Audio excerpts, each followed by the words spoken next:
یکی غلبه کنه. آجی خیلی خوش اومدی. عشق داداشی، دمت گرم دعوت کردی. خیلی خوشحالم میبینم بعد چند وقت، خیلی وقت نشد بشیم حرف بزنیم، همدیگه رو میدیدیم ولی خب نشد بشیم قشنگ حرف بزنیم. منم راستش بخوای اصلا جوری که فهمیدم مثلا هم کنجکاو شدم، هم که احساس کردم مثلا حرف مشترک داریم، مثلا دوست دارم یاد بگیرم از اصلا پیدا میکنن یه انرژی‌ها. اون وقتی میفتی تو اون مسیر بیداری و اون مسیر معنویه و اون دنبال اون نوره، همه نورا هم دیگه هم باز پیدا میکنن واسه. ولی یه ذره راستش واسه من میدونی چی از همه جالب‌تر بود؟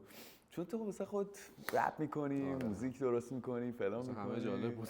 آره، مثلا احساس می‌کنم مثلا بچه‌هایی که مثلا خیلی گنگ دارن و مثلا تو اون داستانه خیلی مثلا صحبت از نور و نمیدونم اینا که میشه، مثلا اینجوریه که نور، حالا میگم یعنی فاز این که آقا معنویت و مثلا این حرفا خودشناسیه دیگه. آفرین. متاسفانه آره. ببین نمیدونم چی شد ولی خب انتخاب میشی دیگه، میدونی که شاید بوده اصلا توی من نمیدونم، ولی خب دقیقا همینجوری که میگه همین تو چی شد فاز یه چیز دیگه بود، یهو 180 درجه واقعا هم یهو بیدار که میشی، بیداری درون رو که میری توش میفهمی داستان چیه، میبینی که اصلا یه سری کارا رو داری میکنی که اصلا چی اصلا میدونی، اصلا به خاطر اینکه ذهن و اون چیزی که باش به دنیا اومدی، اون ایگوه خب میمیره دیگه، ایگو دیگه توی داستان و میفهمی چه این سری کارا رو اصلا نباید بکنی، فقط داره انرژی تو میگیره و سری کارا رو نباید بکنی به خاطر اینکه همون درباره همون انرژی که صحبت میکنیم میکشه و تو نمیفهمی انرژی داره توی این مسیر میره، یهو میفهمی آگاه میشی که آقا من مسیر توی این مسیر داره انرژی میره، یا مثلا این شخص اینجاست به خاطر یه سری درگیریایی که ما داشتیم از قدیم، مثلا ترسه نمیذاره من این آدمو ول کنم یا مثلا یه چیزای دیگه نمیذاره، اینا رو میفهمی. وقتی که بیدار میشی یهو میفهمی که او انرژیم داره اینجا میره، اینجا انرژی تو کیپ میکنی، میدونی انرژی تو نگه میداری و توی یه مسیر بهتر. چی بود؟ داستان چی بود؟ چی شد؟ مثلا اتفاق افتاد یا سرت به سنگ خورد؟ نه ببین خب چند مدل داره دیگه بیداریه، مثلا میگم یا یه کتابی خوندی؟ ببین همه این چیز از بچگی پازله جمع میشه، میدونی یه سری چیزا وقتی که دوباره میگم بعدش یهو مغزت شروع میکنه پیدا کردن اینکه کجای اتفاق افتاده. یا میدونم من بچه بودم مثلا خیلی چیزا واسم سوال بود، مثلا رنگ درخت‌ها رو می‌دیدم گفتم چجوری رنگ درخت‌ها عوض میشه، این واسم سوال بود، گفتم اینا زنده‌ان. بعد ولی خب کم بود دیگه نمیرفتم توش، میدونی میرفتم. یا مثلا یهو میرسیدم به اون، مثلا بچه که بودم مثلا میخوابیدم میومدم تو حال، خب میفهمیدم که دارم میخوابم، خب خیلی جالب بود، میومدم تو لحظه انگار مدیتیشن داشتم میکردم. من گفتم بعد میرسیدم به اون خالیای درون میگن پوچیه و این چیه، ولی خب زیاد درگیرش نمیشدم، همیشه واسه فاصله میگرفتم میرفتم. اینا همش بود تا یه وقت میگم تا یه روز که چند سال پیش بود خواب بودم، توی خواب اتفاق واسه افتاد. من از خواب یهو نصف ساعت 2 شب بود بیدار شدم، یهو دیدم خیلی میفهمم یعنی خیلی دارم حس میکنم همه چی، بعد توم یه چیزی ترکی، اصلا یه ترسی میاد چون کلا همه چیزو یه چیز دیگه، یه جور دیگه میبینی، زندگی رو یه جور دیگه میبینی، مثلا تا یکی 2 ماه 3 ماه افسردگی داری چون نمیدونی چته، همه چی جدید، غذا خوردن جدید، آدما رو یه جور دیگه اصلا میبینی، نه که یه شکلیه ببینی، اصلا انرژی ها رو فیل میکنی، مثلا درخت رو میبینی واقعا درخت نمیبینی، یه سری چیزای دیگه میبینی. همه میگن او چیزی زدی، نه من حالا خودت بدونی یا نه من سیگارم هم 8 سال پیش ترک کردم سوبر. اتفاقا یکی از مسیرهایی که یعنی یکی از دلایلی که من اومدم توی مسیر بیداری اینکه سوبر بودم، با خودم بودم، یعنی از خودم فرار نمی‌کردم که برم یه کاری کنم، نمیدونم سیگار بکشم، وید بکشم، از این خود فرار، چون این تنها کاری که میکنه مشروب یا وید هر روز میکنی تو رو از خود بیشتر دور میکنه، شاید شیرگیر کنه ولی خب هی داری از واقعیت دور میشی، واقعیتی که داری توش زندگی میکنی. حالا سایکودلیک اینا فرق داره چون اون هم میتونه بیدارت کنه، ولی آره یکی از دلایلش این بود که هیچ کاری نمیکردم، ورزش زیاد میکردم. این خودم که ازش دور میشم و اینا تو چه جوری فهمیدیش؟ مثلا خودم کی بود که مثلا دور بشی کجا بری اصلا دیگه میدونی میگم بری درگیر این بدن بشی، این ذهن بشی. الان خیلی ها همینا درگیر ذهن و بدنن، ما بدن و ذهن نیستیم، ما اون آگاهی هستیم که به این دوتا آگاهه. اینو هر کی میگم، مثلا کسایی که حالا من چیزی هم ندارم که حالا بفهمن طرف، ولی میخندن میگن خب یعنی چی؟ میگم خب باید تجربهش کنی. شاید تو الان نباید تجربهش کنی. شاید من میلیون ها سال اومدم که الان بیدار شم. اصلا کار من فهمیدم اینه که ما میایم اینجا که لولی رو پس کنی دیگه. چرا پس اینجاییم؟ اگه نبود که تو اینجا نبودی. اگه کاری نداشتی، درسته؟ پسر این واقعا خب ببین آخه قشنگی ماجرا میدونی چی میشه؟ خیلی اولا جالبه که از تو هم میشنوم، حتی به عنوان کسی که حالا خودشم داره توی این مسیر مثلا میره جلو و یه وقتایی مثلا اینجوریه که واه مثلا بقیه چجوری یعنی واقعا دارن تجربهش میکنن. همین چند روز پیش بود توی آیدیاشو خوندی، مثلا تو کتاب خوندی که آقا مثلا تو ذهنت نیستی، تو بدنت نیستی، پس مثلا تجربهش نکرد. آفرین. بعد تو قصه یه چیز میشه، یه گلیمسایی میگیری، یه چیزی مثلا برات روشن میشه که مثلا یهو میفهمی. مثلا تو یه دونه از این تمرینای برثورک هم بودن که مثلا یه ذره طولانی تر شده بود و کمک میکنه کلا برثورک که مثلا یه سری احساساتی که درونت جمع شده رو دیگه بدون که حالا مثلا تو خیلی بخوای بری انگولکش بکنی خودش میاد بیرون، خب خالیش میکنی. آفرین. بعد توی همون حال بودم که وسط داستان جالبه دیگه، حالا اینا میگم همش به همگی ربط داره. داشتم میگفتم که خب تازه از یه رابطه چند ساله اومدم بیرون و خب مثلا یه حالتی که تو ذهنم بود اینجوری بودم که وای مثلا دیگه من آدممو پیدا کردم تا آخرمون مثلا ما دیزنی هستیم با هم دیگه مثلا میریم و مثلا هپی لیور با هم دیگه مثلا تا آخرش میریم. دقیقاً همونجاست که میگه وایسا اینجوری نیست. آفرین. اصلا میگه قضیه یه چیز دیگه دقیقاً. و من یادم خیلی مثلا تو ایران بودم، مثلا شاید 16 17 سالم بود، یه بچه کارتونه مثلا انیمیشن بود، چی بود راجع به مثلا اسپریچوالیتی یه چیزی بود. دیدم مثلا ببخشید تو که میگفت پسره رو نشون میداد، میگفتش که این داره یه چیزایی رو مثلا توی مسیر معنویش و این حرفا از دست میده. یکیش هم مثلا یه دختری بود که دوست داشت، مثلا اینجوری بود اینم داره از دست میره. من همیشه این تو ذهنم مونده بود که مثلا تو باید آماده باشی برای از دست دادن. حالا من توی این برثورک که بودم دیدم که خب میخوام بگم غم نمیدونم این در دست رفتن و این حرفا بالاخره تو اون بود و یه ذره اصلا حال و هوای غم و گریه و حتی اینا مثلا اومد. آره داشتم پروسسش میکردم دیگه، طول میکشه بالاخره. بله. غم از دست دادن. بله. بعد یهو به خودم اومدم توی هم حال و هوا، چشت بسته است و مثلا بدنت داره گریه میکنه یا هر چیزی، یهو اینجوری بودم نگاه کن کوشا داره گریه میکنه مثلا حالش خوب نیست، مثلا این اومد بالا یهو بشتم رو گفت این کیه داره اونو نگاه میکنه، کی داره حرف میزنه، کی داره گوش میکنه، میدونی؟ آها باریکلا. یهو میگیریش. تجربه تو چجوری بوده؟ اینو چجوری متوجه میگم من خواب بودم این اتفاق افتاد. خب مدیتیشن اینا میکردم قبلش خب ولی یهو میفهمی داستان نمیفهمی چه خبره، چون اصلا کار چیز نیست ولی میتونی حسش کنی. میگم میتونی که حس کنی که یه خبری هست تو اینجایی. میدونی چی میگم؟ بعد خودتو دیگه درگیر ایگوت نمی‌کنی، ایگوت میمیره کامل، بعد درد داره ایگو بمیره. خب یه مدتی زمانی طول میشه، باز اونم بستگی داره که خودت چجوری هیلش کنی. یه ایگوی جدید درست میشه و اون مردنه خب یه ذره داستان همون میگه پشمام. من واقعا پشمام ریخت که همچین چیزی رو حس کردم، دیدم خب من نیستم واقعا این بدن، من فقط آگاهم. میدونی؟ ترس داره، واقعا ترس. من ترسم زد بالا که چیه، مثلا میگم تو 3 ماه 4 ماه اصلا حال من بد، لاغر شده بودم، غذا نمیتونستم بخورم چون یه چیز جدید میبینی دیگه، تا حالا ندیدی. فکر کنم مثلا چند سال 26 سالم بود، تا حالا اینجوری زندگی نکردم، بلند شم یهو بفهمم یه سری انرژی ها رو، اصلا عجیب بود واسم. مثلا میرفتیم دکترم، بعد خب خیلیا اینو حس میکنن و باز درگیر این چیزای بیرونی اینجا میشن. مثلا میرن دکتر، مثلا میگه آقا ما یه اوتو دیپرشن گرفتی، برو این قرصو چیز.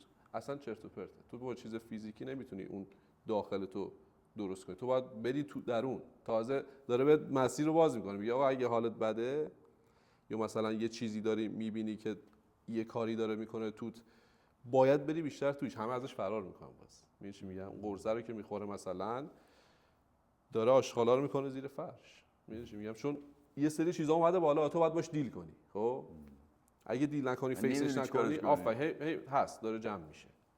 من برعکس هی داشتم میرفتم دکتر و فلان اینا، گفتم آره ولی میدونستم چیزیم نیست. میدونستم آقا چرا من که زندگیم بد نیست، خوشحالم، دارم کارایی که میکنم و حال میکنم، چرا باید این حالو داشته باشم؟ این چراه بود. اونجا که شد استارت شد، رفتم پادکست گوش کردن میگم اولین کسی هم که بود امین عطایی بود، پادکست در مسیر بیداریش یهو تو اسپاتیفای اومد، خیلی جالب بود. یهو اومد و بعد اصلا نمی‌دونستم موقع بیداری فهمیدم که اوه داستان چیز دیگه. رفتم تو هی با سرش آدمای خفن‌تر رفتم تو، فهمیدم که اوکی پس این یه چیزیه که یه خبری هست. برای همین خیلی کام شدم و بیشتر شروع کردم برم توش فیسش کنم، میدونی، به جای که فرار کنم ازش. قشنگ برگشتم نشستم و فیس کردنم همون مدیتیشن بشینی و میام از بودا میپرسن آخرین مرحله‌ای که یعنی خفن ترین مرحله‌ای که میتونی داشته باشی الان مثلا جزء مثلا هیومنی چیه؟ مثلا میگه observer، میگه مشاهده کنی، فقط بشینی مشاهده گر باشی بدون هیچ چیزی، like observer باشی، نه جاج کنی نه هیچ. واقعا هم همینه، مدیتیشن تو که میکنی میرسی به یه نقطه‌ای بیشتر بکنی که تو فقط مشاهده میکنی، یعنی خوب بعد اصلا دیگه واسه فرقی نداره، نه اونقدر خوشحال میشی نه اونقدر ناراحت میشی و سخته. اینجوری نیست که بگیم تمرین داره، میدونی این تمرین است، مدیتیشن است، توجه است که میاری به اینجا. پس تو میگی اصلا ما اینجاییم که چیکار کنیم؟ مثلا فاست چیه؟ ببین نیاز بوده اینجا باشی. اصلا به ما ربطی نداره چرا ما اینجاییم، خب ولی نیاز بوده که ما الان اینجا باشیم. و وقتی هم که میفهمی تو اینجایی، مثل ما که بیدار میشیم، چه خوب، چه میتونی حال کنی، میتونی زندگی کنی دیگه. تو چه خوب چه بد ما تو بنفیت ساید اینجا، میدونی تو الان بدترین چیزم واسه پیش بیاد باز یه چیز داری و یاد میگیری، درسته یا نه؟ تموم شد. پس چه بهتر که بدونی این قضیه رو و لذت ببری از زندگیت. خیلی هم میتونن بد زندگی کنن، برای خودشون بزنن سختی، هر روز بلندشن، میدونی هی بزنن سر خودشون، هی پشیمون باشن. نه، من الان هر چیزی واسم پیش میاد، چه بد چه خوب، واقعا واسم خوبه. مخصوصا چیزای بد، من الان خوراکم چیزای بده، فقط میرم خودم میذارم سختی، به خدا دارم میگم، چون تو این سختیه انقدر چیز دارم یاد میگیرم، میاد از اون رنج گنج میاد، واقعا هم همونه. یعنی کامفورتت که چیزی نیست، یعنی باید خودت بندازی توی سختی. اون سختیه خیلی چیزا بهت یاد میده. چجوری نگاهش می‌کنی؟ مثلا من امروز صبح راستش یه دفعه اینجا ایرانی هم در اومد که با هم دیگه اوبر گرفتم، با هم دیگه اومدم برگشتم خونه، دیدم که مثلا شاکیه، ذهنیت شاکیه کلا. فکر می‌کنم داره حال میکنه، اون اصلا عمرن نمیکنه، اصلا بعد عادت هم میکنه دیگه، میدونی هی داره قول میده، هی داره میره خونه به زنش قول میزنه، بچه‌اش قول میزنه. من میخوام یه چیزی بهت بگم، چون به هر حال خیلی بچه‌ها ممکنه تو ایران باشیم، مثلا داریم با هم دیگه ارتباط میگیریم یا هر جای دیگه دنیا، نگاه کردم دیدم آقا مثلا این طرف با اینکه حالا ایرانی بود، تو کانادا بود، تو تورنتو بود، نمیدونم فلان بود، حالا یه خود برف امروز اومده، گفتم چطوری امروز، مثلا چی در دنیای تو چه خبر؟ اینا چه خبر، یه روز دیگه است. اینجا دولت شنیدی چیکار کرده؟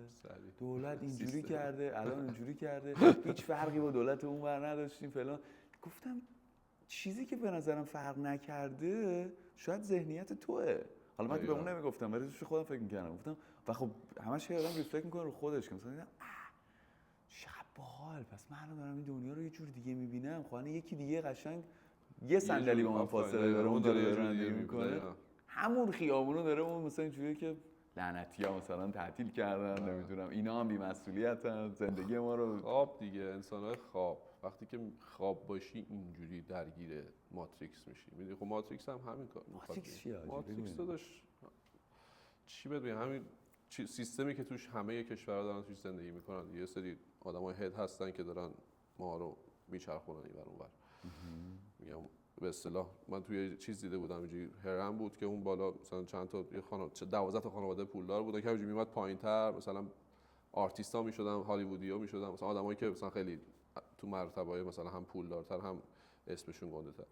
ما دیگه آخر بودیم، مثلا انسان‌ها مثلا مردم عادی مثلا عکس گوسفند گذاشته بودن که اینجوری چیز می‌کردن، آدم‌ها رو مثلا دارن واقعا هم همونه دیگه، اینو میبرن بالا اینجوری میکنن.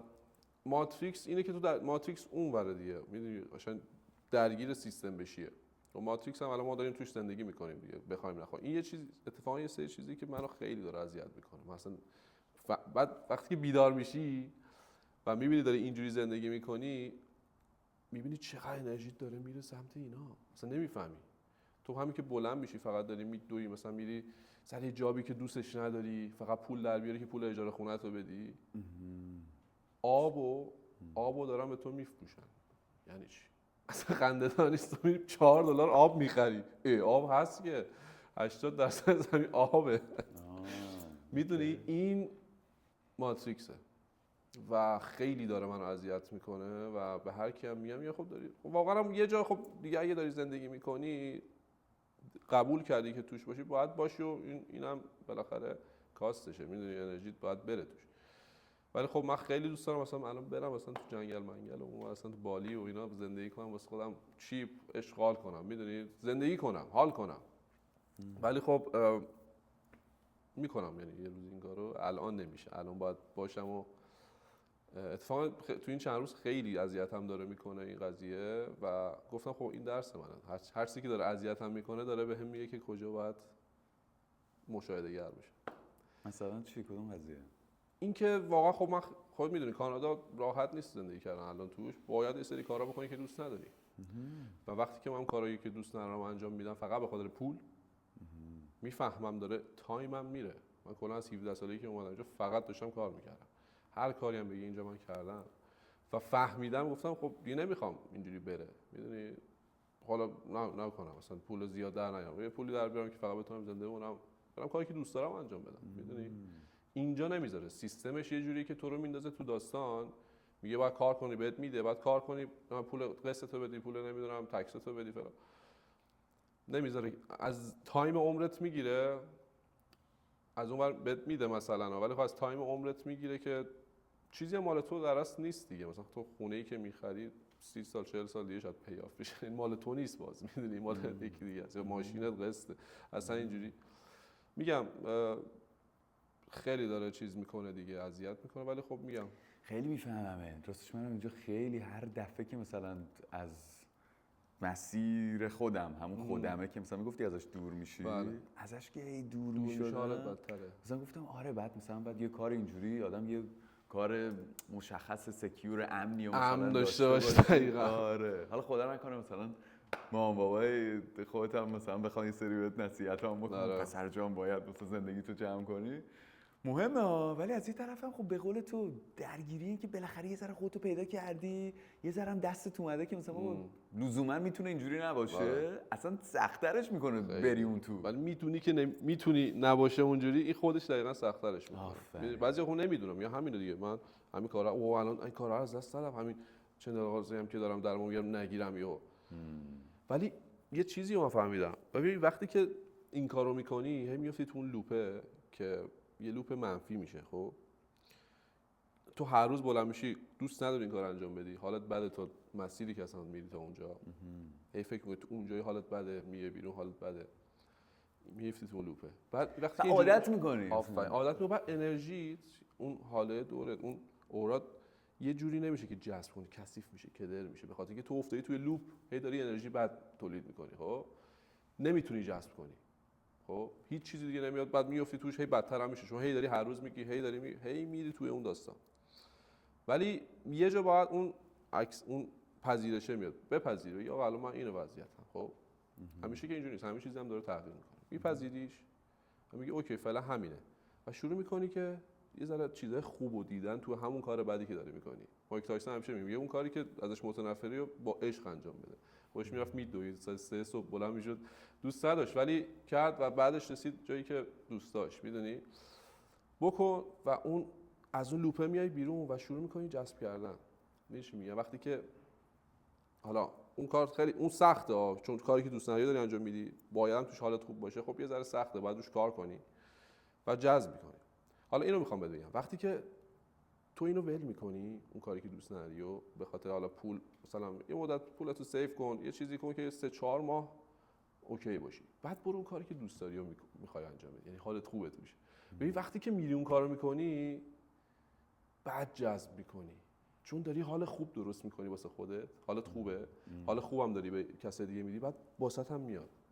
بعد اون ترسه همیشه مثلا تو ذهنت میمونه که او من خب این الان شاید پول نده به من، خودم کار مثلا عکاسی و ویدیوگرافی یا مثلا موزیکمو دوست دارم یا هر چی، میرم مثلا شروع میکنم یه چند وقت اون کارو میکنم که حالم خوبه، یه سری چیزا اتفاق میفته مثلا پشمام میریزه، میگم مگه میشه اصلا همین چیزی، میدونی به خاطر همین همیشه ترسه میومد مثلا او این پول نمیده نرو، بعد که اونو بهش گوش نمیکردم میومدم کاری که دوست دارم انجام میدم حالم خوب میکردم همه چیز خوبم یه درای آفرین. واسه همین من الان به انقدر اعتماد دارم به این قضیه که میگم دوست دارم مثلا اینجا رو کلا ببندم برم مثلا جایی که دوست دارم زندگی کنم، با اینکه هیچ کی هم ندارم مثلا اونجا، نمیخوام داشته باشم، ولی میدونم چون حالم خوبه میتونم کاری که دوست دارم انجام بدم چیزای خوب میاد سمتم و شده با چشم دیدم و میدونی فیلش کردم، یعنی تجربهش کردم، واسه همین دارم میگم.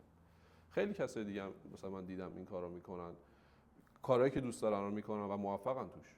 خیلی خفنه که اینجوری میبینیش. واقعا همینه، واقعا به خدا همینه، یعنی هیچ واقعا یه چیزی که من مثلا خودم مثل خود تجربهشو کردم اینه که آقا تو هر حالی میذاری اون بیرون همونو پس میگیری. حالا تو از روی ترس تصمیمایی بگیری که مثلا شروع میکنی یه سری رو همون لوپو برگردوندن، یا اینکه مثلا آقا شهامت بخرج. من چند وقت رفتم موها مثلا این رنگ کردم، خب خیلی باحال شد. من ندارم، من دوست داشتم موهای کامل. غلط بود. من تموم شد. تموم شد. اینا گفتن تا تموم نشده چه کارایی بکنی. آره داش اینجوری کن. ولی اسمش همین بود که مثلا گفتم آقا مثلا جرأت کن. همیشه مثلا اینجوری بودم وای نه مثلا میدونی حالا آدم میخوام بگم تو این مسیره حالا مثلا تعریف می‌کنی آقا بیدار بشی مثلا خیلی باحال میشه و اینا، تازه اول دن سرویسیته. بله. چون تو بعد دیگه روبرو چی با قضیه‌هایی که آسان‌تر بود، مثلا آسان‌تر بود. بله. که مثلا آقا بشینیم شب مثلا چیکار می‌کردیم دیگه، مثلا آقا یه سیگاری بخوری کاری بکنیم آره تا دوباره فردا بشه. بله. ببین اون تو مثلا من عمقی حداقل پیدا نکردم، این تو جفتش سخته.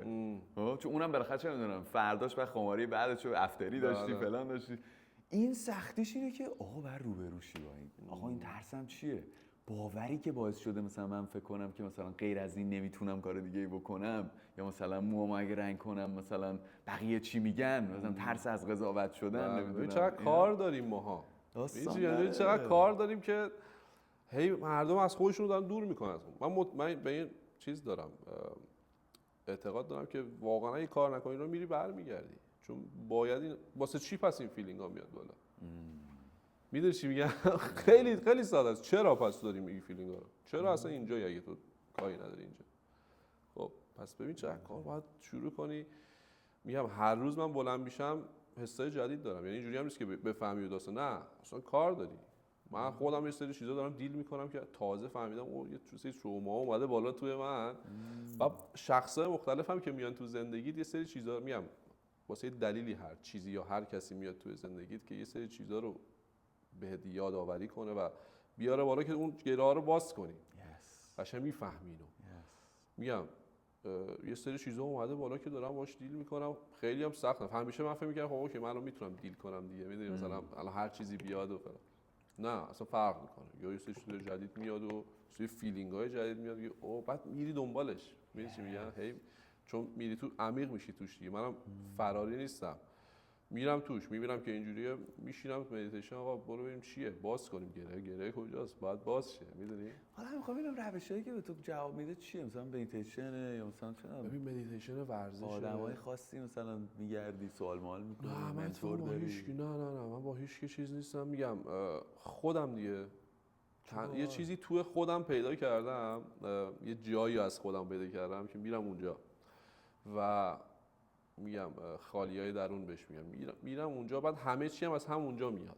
خب یعنی فکر میکنی میرسی به یه پوچی و اینا، ولی خب وقتی میری میشینی اونجا واقعا یه سری چیزا میفهمی، یعنی یه سری قشنگ یه سایل سیزن امتی فول اف انسر، قشنگ همه انسرات اونجاست، چیزی که نمیتونی با زبون بگی، فقط باید حسش کنی.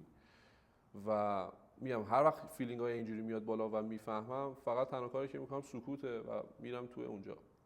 یه وقتایی هم عصبی میشم، چرا اینجوری نیست که من همیشه چیز باشم، عصبی میشم، خیلی فیلینگ های مثلا سدنس هم میاد بالا، ناراحت میشم، میذارم بیاد، ولی باز چی برمیگردیم به اون خالیه و ابزرور مشاهدهش میکنیم، میگم اوکی الان باید باشه بزنیم پس چی.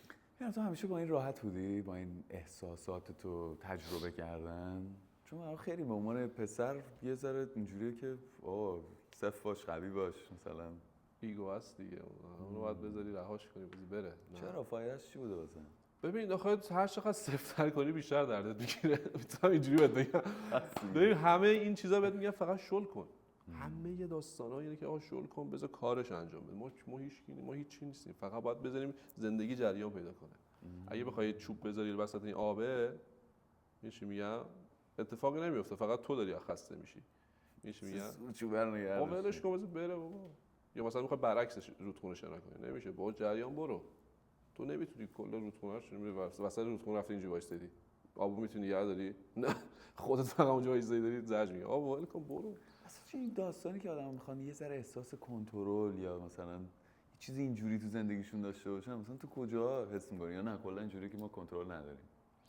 کنترل به مثلا به چی بکن؟ مثلا یه سری چیزایی که اتفاق، یه سری چیزا رو میتونی خب کنترل کنی. خب الان مثلا میتونی، مثلا میدونی، نمیدونم، مثلا یه بچه‌ای داره اون لبه راه میره، میتونی آقا مثلا چیز کنی که نیفته، درسته، اون میذاش پایین، چون خب بچه هست نمیدونه که آسیبی نبینه. مثلا این چیزا رو میتونی کنترل، ولی یه سری چیزایی که بزرگتر نمیتونی کنترل کنی. مثلا یه سری اتفاقا که تو زندگیت میفته، مثلا یارو یکی رو از دست میده، یکی میمیره، اینو میخواد کنترل کنه. اوه این چرا مرد، چرا مثلا چرا یعنی چی؟ اتفاق میفته واسه خودت هم اتفاق میفته، منم میفته، یه روزی همه میریم. نه چرا مریض شد؟ خب چرا مریض شد؟ خب مریض میشه دیگه. چرا پاش شکست؟ خب شکست. میدونی اصلا یه چیزایی که نمیتونی تو زندگی عادلانه نیست. مثلا چرا این بلاها سر من میاد؟ چرا مثلا اینجوری میشه؟ همون دیگه، این چرا و نمیدونم اینا رو باید بذاری کنار دیگه. اگه میتونستی کاری کنی که این اتفاق واسط پیش نیاد، الان درسشو گرفتی، دفعه بعد نمیکنی، اکسپتش میکنی، اوکی من الان این کارو کردم، این اتفاق واسه من افتاد، اکسپت میکنم، دفعه بعد این کارو نمیکنم، تموم شد. حالا میتونی بشینی 100 سال به هر کیم برسی، آها من اینجوری شد، نشستیم با این رفتیم ما رو به فاک. میدونی یه سری هستم، من خود منم اینجوری بودم، ولی خب چرا این انرژی رو هی داری میچرخونی، هی میافتی دوباره تو اون لوپه، هی میافتی تو لوپه، هی میافتی. آخه یه جا استاپ کن، اکسپتش کن، شد چیز بعد اومد، باز میگم کلی چیز یاد گرفتی، دفعه بعد اون کار نکن، تموم شد. خیلی راحته، میگم همه چیزاش برمیگرده به توی خودت، بری پیدا کنی خودتو، مسیرها رو پیدا کنی، انرژی ها رو بفهمی چی الان اومده بالا، این الان حسادت همه، خشممه، نمیدونم شهوت، اینا رو که میبینیش، میگم یه استپ بک میکنی. من الان اینجوریه، من وقتی که هر چی میاد بالا، چون خودمو با این بدن نمیبینم، فقط اوکی خشمم الان میتونم کنترلش کنم، تموم شد. الان مثلا من با یکی دعوام میشه، اوکی، یا میتونم برم دعوا کنم باش، چیز بعد بگم، یا نگاش کنم بگم اوکی اصلا حق با اون باشه، من الان میتونم انرژیمو روی خشمم بذارم بره، نه خب میتونم سیوش کنم. میدونی خیلی خیلی سخته، اینم باز خیلی سخته، من خود منم روی خیلی کار کردم. انرژی تو سیو میکنی، انقدر حالت بهتر میشه، نه دیگه تو میمونه، نه اونم یه چیزی یاد میگیره، طرفت هم از این قضیه یه چیزی یاد میگیره. ببین من احساس میکنم کسی که واقعا حداقل مدیتیشن میکنه میتونه ببینه که دارم عصبانی میشم، عصبانی شدم، این داستان رو کردم. ولی خب خیلی وقتا بود که مثلا حالا من خودم بودم، گیفتایی که مدیتیشن میده همینه که مثلا تو انگار که میری اون بیرون بدون هیچ زرهی، پر دکمه‌ای، مثلا یهو یکی رد میشه چوب دق، مثلا یه دکمه رو میزنه مثلا عصبانی میشه، یکی دکمه رو میزنه ناراحت میشه، یکی دکمه رو میزنه.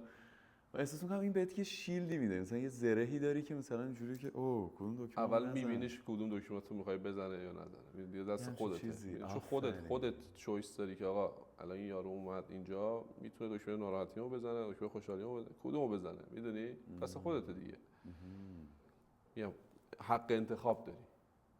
باشه احساس میکنم اینی که گفتی اصلا اصل موتیویشنش میتونه رو همون حرف قبلیت باشه که آقا تو هر حس و حالی که داری، حالا نمیدونم اورات، فرکانست، هر چیه، دنیا که فارسی بلد نیست، مثلا انگلیسی هم بلد نیست، هیچ کدوم بلد نیست، زبونش فرکانسه. یا آقا مثلا آها فرکانست مثلا خوبه، از همون بهت برمیگردونم. نمیدونم فاز چیه، آینه است چیه، ولی هر چی هست همین تجربه که تو میگی دیگه. ببین با انرژی که داری تو داری دیتا میفرستی. اینم نسبت به همون اون هم منیفست کردن همینه. میگن چرا اگه میخوای یه کاریو کنی منیفست، مثلا یارو میگه خوب منیفست کن، من خودم خوب منیفست میکنم، کریئتور خوبیم واقعا هم. هر این یکی از چیزایی هم که منو برد توی این مسیر این بود، مثلا سوال شده، گفتم چرا من به هر چی فکر میکنم و اینا بهش میرسم. من هر چی میخواستم شد، مثلا میخواستم بیام کانادا، تو مثلا موزیک مثلا به یه جا برسم. به خدا همه اینا رو بهش فکر میکردم بچگی، با پوریا کازینم پوبو فکر میکردیم یه روزی به این نقطه. به خدا دارم میگم، مثلا کانادایی مثلا بعد مثلا می‌خواستم تو کازینو کوبانی نمی‌دونستی؟ نه رضا خانم آره از بچگی با هم بودیم. آره 2 سال از من بزرگتره. چه باحال. آره واقعا این روزا رو میدیدیم و بهش هم که مثلا صحبت میکنیم گفت دیدی واقعا پشممون میریزه که به هر چی فکر میکنیم، یعنی واقعا تمام توجه رو میذاری رو اون، دنیا همه کارو میکنه تو به اون برسی، چون خالص داری به اون چیز فکر میکنی و تو رو میبره تو اون مسیر. حالا نمیدونم چیه قضیه، ولی خب میبرتت یه جوری دیگه، چون چیزای بیرونی که الان خودمون روش کردیم، حالا فیم و پول و اینا که حالا چیز اونجوری نیست، ولی خب الان واقعیت ما همیناست و تو هم تو این واقعیت داری زندگی میکنی و وقتی که منیفست میکنی هر چیزی رو و میگم لاکین میشی میبرتت، یعنی همه کار میکنه، اصلا یه سری مسیرها رو واسط باز میکنه از یه جایی که اصلا خودت بهشت میرسی فکرش رو نمی‌کردی این قضیه اینجوری حل بشه، اینجوری حل بشه، اصلا پشمیزونه. واسه همین آره خیلی باید حواست باشه به چی داری فکر میکنی و اینا دیگه، چون چیزای بعدم تو میتونی منیفست کنی. تو مثلا هر روز بشینی به مریضی و بدبختی فکر کنی 100 میکشونیش سمت خودت، فرکانسی که داری میرسی. باید حواست باشه چی کار، کدوم مسیر داری فکر میکنی، کجا داری دیتا چی داری میفرستی. حالا ببینم تو به عنوان خودت، به عنوان آرتیست، مثلا کسی که کار اینجوری درست میکنی میدی بیرون، باز اونم به نظرت اون پروداکتای اون شکلی که آدم حالا مثل پادکستشه، ویدیوهایی که درست میکنه میذاره بیرون، اونم میتونه جزء این فرکانس باشه که تو داری میفرستی بیرون؟ اف کورس. شما تو هر چیزی دقیقاً مثلا الان تو داری همین کارو میکنی، یا کن الان خود چند وقت داری این کار میکنی؟ خیلی وقت دیگه. آره. منو تو الان اینجایی یه چیزی فرستادی من دیدم یه سری کارا داره انجام میشه، میدونی الان من و شما هم دور الان یه پادکست درست کردیم، یه سری چیز دیگه داریم میفرستیم. 100% چرا نمیشه؟ یعنی پس مثلا اون کلا کارهایی که اونجوری درست می‌خوای، مثلا تو خودت مثلا می‌خوای موزیک درست کنی، مثلا یه کاری مثلا ازت بیاد بیرون، چه جوری بهش فکر می‌کنی؟ پروسش چه جوریه واسط؟ اونجوری تو خواب میاد دوباره واسط؟ نه ببین بستگی، حالا موزیکو که بستگی داره، ولی الان من هر کاری تو زندگی میخوام بکنم به اون حال خوبه فکر می‌کنم. میتونم حال کسی رو یه ذره حال خوب کنم، مثلا اون عشق رو بدم، هر کاریا، چون میدونم وقتی که حال خوب میکنی حالت خوب میشه. چی میگم؟ هر چیزی دیگه باشه من فرقی نداره، اصلا میتونه کمک کردم به یکی باشه، نمیدونم هر چیزی که بتونم در روز انجام بدم حال یکی خوب بشه، یه انرژی خوب بدم، جهان میبینه، این یونیورس میبینه که تو داری کمک میکنی به این عشق، چون همه چی از اون عشق است دیگه. آره. ببین همه چون لاو است، اصلا تو دیدی حس لاو چه باحاله، آره. خفنه. آره. هی باید برسونی خودت به اون حاله. میدونی مثلا به یکی کمک میکنی خوشحال میشه، اصلا بعد تو چه اتفاقی میفته، همون حس است. تو اونو که ایجاد کنی داری اون انرژی رو میفرستی به یونیورس، همون رو بهت هی برمیگرده. بعد خب میبینه خب تو داری به این روند، به این چیز کمک میکنی، چون همه چیز داره میره رو به جلو دی اکسپند شدن، میبینی داره هی باز میشه، هی داره کل یونیورس اگه چیز کنی داره باز میشه اصلا. تو وقتی که این داره خب یه تغییری داره پیش میاد میفهمی، وقتی به این تغییره، به این روند، به این قضیه کمک میکنی، تو یه چیز خوب، اون حال خوبه رو درست میکنی، تو آف کورس داری کارتو درست انجام میدی. این چی میگم؟ کارتو داری درست انجام میدی. واسه همین خب میتونی تو الان مثلا بری کار بعدم بکنی، یکی بکشی فلان، ولی خب میافتی توی اون سیاهی. این چی میگم؟ میمیری، شاید دوباره برمیگردی اینجا تا بتونی این عشق رو هی درست کنی، حال خوبه رو درست کنی. من این چند وقته خیلی خوب اینو دوست داشتم که مثلا خارج از خودم، مثلا اون بیرون مثلا کمک کنم. بعد اصلا راستش بخوای یه ذره اصلا به اینجا رسیده بود که مثلا همش دلم می‌خواست کمک کنم، بعد کم کم به اینجا رسیده بود که ای بابا یه جاهایی مثلا گفتم من خیلی الان راحت نیستم کمک کنم، ولی کار خوبیه که کمک کنم. پسر خوبی باش، مثلا کمک کن هی کمک کن. و دیدم چقدر دارم خودم یه جاهای لگد میزنم، مثلا میگم که فقط مثلا رو خودم رد شم. اینجوری مثلا افتادم اینکه نه مثلا حال بقیه رو خوب کنی خودت خوب میشی و نمیدونم آدم خوب بعد این کارو بکنه. نرو تو به خاطر این کار کنی که مثلا من حالم خوب شه برم این خوبه، نه اونجوری کار نمیکنه. باید ببین یه جوری باشه که ببین، چون آگاهی میفهمه دیگه، میدونی چی میگم، خیلی زرنگ‌تر از این حرفاست. برای همین مثلا خیلی‌ها میگن آقا مدیتیشن می‌کنیم حالمون خوب شه. حالت خوب نمیشه اگه بخواد حالت خوب شه مدیتیشن کنی. باید مدیتیشن کنی فقط. میتونی فقط مدیتیشن کنی، میتونی فقط ببینی، میتونی ابزرور باشی. این چیزیه که باید بسپریش دست خودش. تو فقط باید انجام بدی و هیچ میگم اون جاجمنت میاد دیگه، من باید این کارو بکنم که اینجوری شه. نه اینو نباید داشته باشی. یعنی یه جوری اصطلاح انگلیسی شنیدم attachment to result، مثلا تو به نتیجه خیلی بسته نباشی. آفرین دقیقاً. تو فقط انجام بدی. دقیقاً. نه اصلا ریزالت واسه مهم نباشه، بشه نشه، اون میخواد ناراحت شه نشه. حاجی من خودم حالا دیدم خیلی دارم باهاتون حال می‌کنم که اینقدر راحتی. خیلی آره قشنگ بسته داره خوب جایی رفت. چون مثلا بهت میگم مثلا یه جایی که بدگیر بودم، هنوزم یه وقتایی گیر میافتم توش، مثلا اینجوریام که به عنوان یه آدم کریتیوی که مثلا حالا داره کار میکنه اینا، حاجی این ویدیوه چقدر ویو خورد، چند تا کامنت خورد، مال اون نگاه کن مثلا چجوری شد، مثلا پس این ویدیو خرابی بود، پس نه دیگه نکنم یا اینو عوض کنم چیکار کنم. خواهم مثلا اون جایی که آدم خودشو ببنده، چون به هر حال ذهن آدم دلش میخواد مقایسه کنه، مثلا ببینه تو بازی دیگه الان همون دقیقاً الان تو بازی دیگه ما هم اومدیم تو بازی، حالا سوشال مدیا، یوتیوب، اینستاگرام، من خود منم اینجوریم، ولی مهم نیست مثلا یه نفر ببینه، دو نفر ببینه، تو اصلا شاید 1000 نفر ببینن هیچ اتفاقی نمیفته، ولی یه نفر اون وسط یه دونه ویو داری ولی اون حاله رو بهش دادی 100 برابر به خودت برمیگرده. چون افتادی تو اون مسیره. اصلا نباید واسه مهم باشه. مثلا من دوره یوتیوب هم شروع کردم، خیلی ویو هم مثلا مهم نیست ولی میخوام بسازم، فقط دارم میکنم چون میدونم که این کاری که الان من باید بکنم الان همینه. حالا مهم نیست هر کسی که باید بگیره میگیره، تا کسی که نباید بگیره نمیگیره. اصلا اینجوری میتونی اصلا ادامه بدی به نظرم. آفرین، دیسیپلین دیگه. اصلا مهم نیست که نتیجه چی باشه. مثلا جیم رفتن اینجوری نیست که معلومه یه هفته بری گنده نمیشی که مثلا حرکت خوب نمیشی. باید بری. باید مثلا یه بایدیه 4 ماه باید بری، 5 ماه باید بری، 1 سال باید بری که تو شیپ بگیره بدن. یواش یواش. الان داری حرف که میزنی احساس می‌کنم خیلی خوب آدم یه نیم نگاهی بندازه، مثلا بگه که چه میدونم یه هدف مثلا دارم، مثلا چون سابسکرایبرام اینجوری بشن، یه لوح بگیرم اونجوری بکنم، مثلا بدنم اینجوری بشه، ولی تا اون موقع کی بشه و چه جوری بشه من الان بهترینه مهم نباشه بذارم برم جلو. همه کسایی که واقعا رسیدن حالا به اون چیز واقعا فقط ادامه دادن. اصلا مهم واسهشون ادامه دادن، گذاشتن، رفته. واسط نباید مهم باشه اصلا یه سری مخصوصا یوتیوب میگن یوتیوب استودیو اصلا باز نکن، فقط برو بذار. من کسی که ترکون پشم ریخت مامانمه. باورت میشه مامانم من تو 1 ماه مانیتایز شد چیزش. 2 سال پیش الان شروع فال تاروت میگیره، کلا انرژی خوانی میکنه. نه مامانم فکر کنم تو بومی دیدیش. آره تو 1 ماه من فال میگیره، از بچگی یادم فال میگیره، فالش هم مثلا باحاله. اوکی. گفتم خب چرا یوتیوب نمیذاری اینا؟ آقا شروع کرد یوتیوب گذاشتن، الان باید ببینید 800 تا کامنت، نمیدونم 13000 تا سابسکرایبر. اصلا اینو که دیدم گفتم بعد میذاش، فقط میدونی فقط میذاش، چیزی واسش مهم نیست. مثلا یوتیوب استودیو اینا نداشت که بری نگاه کن، من بهش یاد دادم کمتر راحت میرم. آره فقط میذاش رسید. یعنی من اونجا دیگه خودم گفتم واو، مامانم الان من خیلی بیشتر هم سابسکرایبر داره، اصلا ترکونده دمش گرم. آره و اینکه آره اینو دیدم فقط باید انجام بدی. فقط همون انجام دادن اون دیسیپلین است، مثلا مهم نباشه و 100% به نتیجه میرسی تاش. یعنی اصلا رازش همینه، ادامه دادن.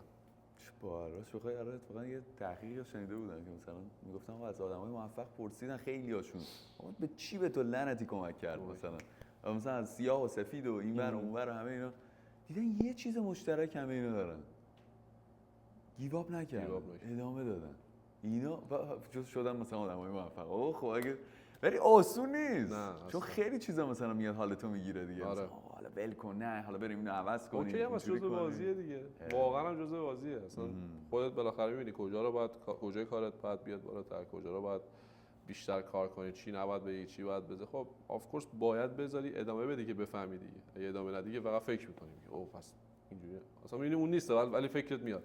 بعد مثلا اولش اینجوری سلام کنم، آخرش بعد اینجوری چیز کنم. این همش فکره. ولی خب وقتی که میکنی میبینی اوکی 100% واسه همینه، شروع می‌کنی چنج کردن، هی بهتر میشه، بهتر هی میری بالا. هی باید بذاری فقط that's it. ادامه ده. ببینم تو حالا که این داستان رو فهمیدی، تو خودت مثلا به خدایی کسی مثلا اعتقاد داری یا به خودت داری؟ به کی داری؟ خدا. ببین 100% یه انرژی چیزی هست که این اتفاقا داره میفته الان. واسه هم مهم نیست که چیه، دنبالش هم نیستم، چون وقتی که میرم تو خودم اونم حس میکنم، یعنی میدونم که چون ما جزئی از کلیم دیگه، ما جزئی از خداییم، حالا اون چیزی که میخوای اسمشو بذاری خدا. و یه چیز قشنگ بود که میگفت همه فکر میکنم ما الان انسانیم و اکسپریانس انسانی داریم، ولی خب این یونیورسه که الان اینجاست و اکسپریانس انسانی داره، تجربه انسانی داره. یعنی تو انسان نیستی، تو خود خدایی که داره زندگی رو از طریق تو تجربه میکنه. برای همین باید بذاری تجربه کنه. اون داره کارشو میکنه، ما فقط اینجاییم و فقط این رو فهمیدیم و اوکی، چه بهتره که فهمیدیم، خیلی‌ها نمیدونن، چه بهتره که فهمیدیم و میتونیم با کیفیت تر زندگی کنیم. ببین مثلا خیلی باحاله اینی که میگه، اصلا نگاهشو خیلی دوست دارم، مثلا خدا داره از طریق تو مثلا داستان رو نگاه میکنه و حالا یکی از همین بچه‌هاست که گوش میدم بهش جالب حرف میزنه، میگه مثلا اگه واقعا اینو قبول داشته باشی، تو مثلا دلت میخواد مثلا خدا مثلا این آهنگ رو گوش بده، مثلا مثلا اینجا رو ببینه، تو این وضعیت باشه، مثلا اتاقش مثلا این شکلی باشه، یا مثلا سیگار بکشی، نمیدونم وید بکشی، حالا نمیگم نکنید، بکنید، به من ربطی نداره، ولی به خودت، به این خونت، به این چیزی که الان بهت داده شده، این لباس فضاییت نرسی، حیف نیست؟ میتونی سریع خرابش کنی، برو سریع بکن و بترکون خودتو، ولی خب حیفه. تو ببین چه چانسی داری الان اینجایی، چقدر الان تو خوش شانسی که اینجایی. میگی من خیلی دوست دارم، الانم میفهمم چی میگی، خب ولی واقعا یه دوره‌ای بود که وقتی هر کی مثلا میگفتش که وای زندگی یک هدیه است مثلا، یا مثلا تو چانسی داری، مثلا چه شانس بزرگی مثلا اینجا بودم، مثلا بزنم دهنشو بیارم پایین، بودم بابا چی مثلا میگی. و الان که نگاه میکنم مثلا میبینم کوشای اون موقع درگیر ایگو بوده، ناراحت بود، نمیتونست خودشو مثلا زندگی کنه، مثلا کارهایی که دوست داره رو بکنه، نمیدونم جوری که هست رو ابراز کنه. و خب معلومه اون تو مثلا اینجوری بود که لعنتی مثلا هر کی بیاد مثلا میاد دیگه مشتاقش میشن. خب مثلا اون کسی هم که مثلا اصلا همش برمیگردن رو داستان خودم، اون دوره‌ای که مثلا منم دراگ میزدم، مثلا همه این چیزا بود، آقا این درد واقعی بود، درد داشتم. حالا خودم شاید حالیم نبوده، مثلا بشکم میرفتیم مثلا با هم دیگه مثلا حالم بکنیم، آره، ولی اون درد رو خب میگم چه جوری فکر می‌کنی مثلا یک کسی که مثلا تو این جای مسیر باشه و مثلا اینجوری شه که مثلا صدات از جای گرم بلند میشه، تو الان خوشحالی، من چیکار کنم؟ فکر می‌کنی چی برای تو کار کرد که مثلا بخوای بگی آقا مرحله اول، قدم‌های اول این شکلی بره جلو؟ باید ببینی دیگه، مثلا باز نیا کن، الان میگه طرف میگه خوشحال نیستم، باید ببینیم چرا خوشحال نیست، ازش بپرسیش. میگه خب پول دارم کم در میاد، یا مثلا من اونجایی که باشم تو زندگی نیستم، مثلا اینجا من می‌خواستم هم نشه، در یه چیز بیرونی هست، چیز درونی چی داری میگی؟ یارو نرفته درونش، این حرفو داره میزنه به خاطر اینکه کسای دیگر رو دیدن مثلا یه جوری زندگی، اینا میخواد مقایسه، میدونه خودش داره مقایسه میکنه. اگه یکی اومد گفت درونی من فلان، اصلا هیچ کی نیست که بیاد مدیتیشن کنه بگه من ناراضی ام الان اینجا، یا مثلا کسی که داره کار درونی میکنه بگه من نمیخوام اینجا باشم. میفهمه داستانو که اومده اینجا به خاطر ارتقا پیدا کردن اون داستان اصلی که حالا ما نمیدونیم چی، روحته یا هر چی هست، نیاز بوده تو الان اینجا باشی، این حس داره میاد بالا، اکسپتش کنی. خیلی اکسپت نمیکنم، فقط میگم درگیر چیزای بیرونی که میشن میگن ناراضی، که این میگم فکر کنم برن بیان کسایی که بیان، اصلا یه سری نمیدونن 80 سالشه هنوز داره غر میزنه، ناراحته، اصلا 100 میره میاد چون کار داره اینجا. چی میگم؟ من دارم حس میکنم که آخرین بارم انسان میشم. تو آره قشنگ حسش میکنم، آقا دیگه علیو نداریم. آره من دیگه آخرین بارم دیگه که داره میبینه ویدیو رو، ما نیستیم ما دیگه، آره، ولی خب قشنگ حسش میکنم، کارام داره انجام میشه. چه خوب. آره حالا نمیدونم بعدش حالا هر چی هست دیگه به ما ربطی نداره، میریم ببینیم چیه، ولی خب آره میفهممش. چه خوب. خیلی وقته مثلا اینجا روحم کهنه است، خیلی رفته اومده، خیلی میگم این گراه هم که داره میاد 100 بوده، یعنی از قدیم بوده، یه سری چیزا میاد بالا، وقتایی میرم روش کار میکنم و باز کردنش هم سفته، یعنی طول میکشه. مثلا یکی دو سال من یه سری چیزا وقتایی میاد بالا خیلی بهتر شدم مثلا از 1 سال پیش دارم اینا چقدر من راحت تر دارم وقت دیل میکنم با این قضیه که مثلا چون میاد دیگه چیزای دیگه تو هر سیچویشن یه سری چیزای که قدیما باش دیل میکنی میاد بالا. ببینید در سر پس نکنی هی میفرسته واسط که تو اینو بس کنی ببرتت مرحله بعد. برای همین آره خیلی جالبه. میگم یکی بفهمه این خفن بودنت که الان تو اینجایی و واقعا یه چانسه. یعنی ببین چقدر طول کشیده من دوباره اومدم اینجا و تونستم این حساب بیاد بالا باش کار کنم واسه اون قضیه که بهت گفتم بره بالاتر ارتقا پیدا کنه روحت. خب باید شکر گذاری کنی هر روز که اینجایی، باید شکر کنی که این همه بدبختی و چیز داره میاد توت که تو تا بهش میگی بدبختی، اینقدر ناراحتی و حال بدی داره میاد. اینو باید خوشحال باشی. یه سری ناراحتن. یکی از یعنی روزای سخت زندگیمو همینجوری انداختم رو ویدیو داشتم از خودم حرف می‌زدم که مثلا یادم باشه بعدش شیر کردم دیدم که چقدر مثلا آدما واسهشون جالب بود داستان و کل داستان من داشتم به خودم انگار یادآوری می‌کردم گفتم لعنتی تو خودت انتخاب کردی این زندگی رو، تو انتخاب کردی که بیای اینجا این شکلی بیای با این حال و هوا بیای با این داستان بیای با این خانواده بیای. یادت رفته باید به یادت بیاری.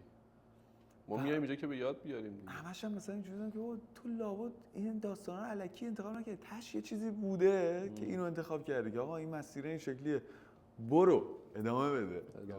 ادامه دادن داریم میگیم فقط ادامه بده. دادسه مهم نباشه چه قراره پیش بیاد. هر حسی میاد بالا بذار بیاد روش کار کن. هر چی که میگم داره میاد بالا اذیت داره میکنه داره بهت نشون میده کجا به درمان نیاز داره، کجا رو باید بری توش. یه نشونه است. یا واسه چی باید بیاد اذیتت کنه داره حالت تو یه چیزی میکنه باید روش کار کنی. ظریفه خوشگله. آره همه چی قشنگه اصلا واقعا خوشگله. خیلی زندگی رو من نمیدونم چرا واقعا یه سریو از سختش خیلی راحته. فقط باید بفهمی بازیو. اگه بفهمی بازیو شروع میکنی قشنگ بازی کردن.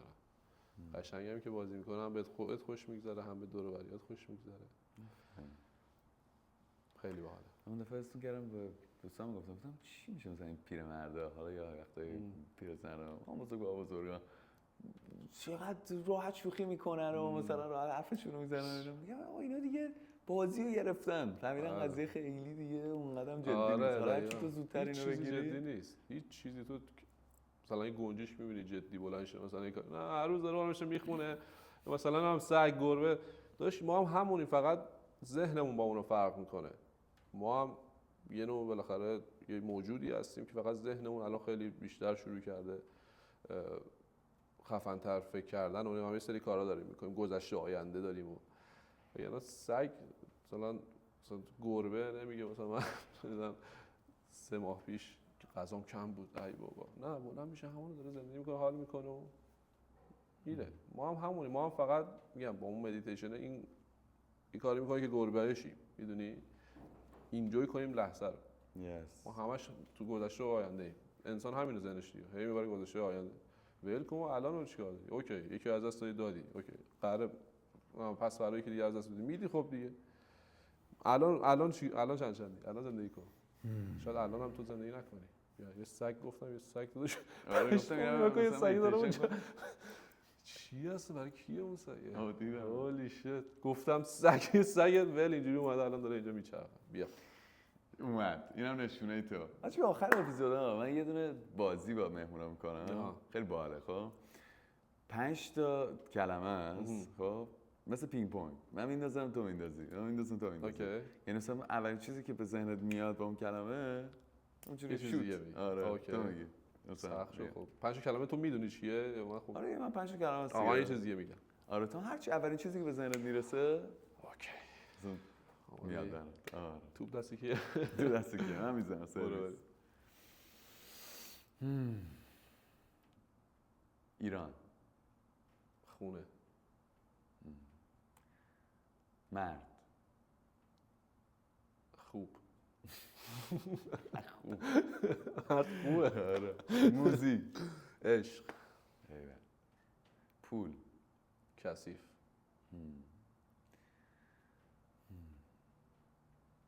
عشق خودت.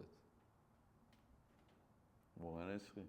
عشقی. دمت عشق گرم. داداشی. دمت گرم. مرسی که دعوت کردی منو. مرسی خیلی داداش. حال داد و همین دیگه تو لحظه بودنه کلید داستانه. مدیتیشن هی میگن مدیتیشن بکنید این نیست که کار خاصی بکنید، میایین فقط تو لحظه، نه دیروز نه اون وقت. همون گربه‌ای که گفتم، گربه باش، تو لحظه باش، عشق کن، بپذیر و ادامه بده. ادامه بده. دمت گرم. دمتون گرم. مرسی. خودت باش. دمت گرم. عجب اپیزودی شد. خیلی پر شد. خیلی قشنگ شد. 50 دقیقه نه